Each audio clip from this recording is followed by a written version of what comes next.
அனைவருக்கும் வணக்கம்.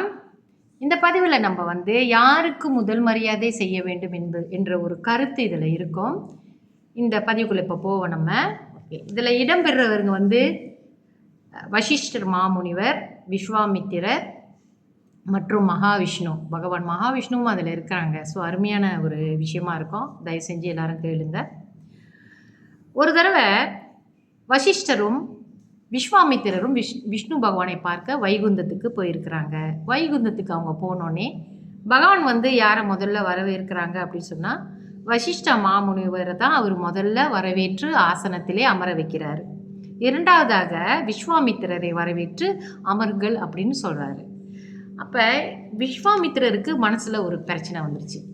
நம்மளுக்கு மரியாதை கொடுக்காம வசிஷ்டருக்கு முதல் மரியாதை கொடுத்துட்டாரே என்று விஸ்வாமித்திரர் நினைக்கிறாரு.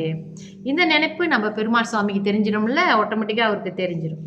அப்போ அவர் நேராக அவர்கிட்ட கேட்குறாரு, நம்ம சாமிக்கிட்ட மகாவிஷ்ணுக்கிட்ட கேட்குறாரு, எனக்கும் வசிஷ்டருக்கும் எந்த டிஃப்ரென்ஸும் இல்லை, ரெண்டு பேருமே ஒரே மாதிரியான தவ பலம் பெற்றவர்கள் தான், ஏன் அவருக்கு வசிஷ்டருக்கு மட்டும் முதல் மரியாதை நீங்கள் கொடுக்குறீங்க, எனக்கு ஏன் கொடுக்கல அப்படின்னு கேட்கும் பொழுது பகவான் சொல்கிறாரு, கோபம் பட வேண்டாம். ஏன்னா எல்லாருக்கும் தெரியும் விஸ்வாமித்திரர் ஒரு கோபக்காரர்னு. அவர் ராஜ ரிஷியும் கூட. அப்படி சொன்ன உடனே இவர் சொல்கிறாரு, நீங்கள் கோபப்படாதீங்க, உங்கள் சந்தேகத்தை தீர்த்து வைக்கிறதுக்கு நான் ஒரு உபயம் சொல்கிறேன், அதே மாதிரி ரெண்டு பேரும் நடந்துக்குங்க அப்படின்னு சொல்கிறாரு. என்ன சொல்கிறாருன்னா பகவான் ரெண்டு பேர்கிட்டையுமே, நீங்கள் ரெண்டு பேரும்